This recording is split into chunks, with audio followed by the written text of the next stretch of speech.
રૂપમાં અને સ્વરૂપમાં ભેદ છે. રૂપ બાહ્ય છે, સ્વરૂપ આંતરિક છે. રૂપ સ્થૂલ છે, સ્વરૂપ સૂક્ષ્મ છે. રૂપ પરિવર્તનશીલ છે, સ્વરૂપ અવિકારી છે. આપણે બાળક હતા ત્યારે કંઈક જુદા દેખાતા હતા. કિશોર અવસ્થામાં જુદા, યુવાવસ્થામાં જુદા, પ્રૌઢાવસ્થામાં જુદા, વૃદ્ધાવસ્થામાં રૂપ બદલાઈ ગયું. રૂપ બદલતું રહે છે, શરીરનું અને સૃષ્ટિનું.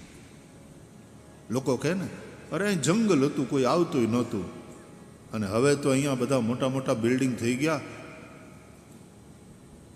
ભાવ બહુ છે સ્ક્વેર ફીટના.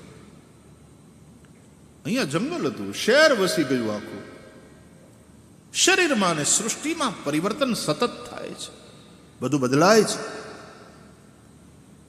આત્મા પરમાત્મામાં કોઈ પરિવર્તન નહીં, અવિકારી છે. રૂપ અંતે નાશવંત છે, સ્વરૂપ અવિનાશી છે.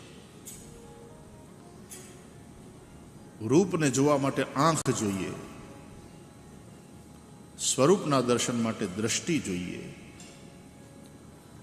રૂપને જોવાથી રાગ થાય કે દ્વેષ થાય, સ્વરૂપના દર્શનથી અનુરાગ થાય.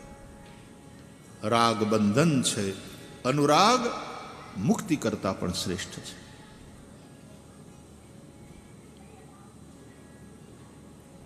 આંખ્યું તો બધા પાસે છે, પણ એકલી આંખ્યું એ તો ઉપદ્રવ કરે.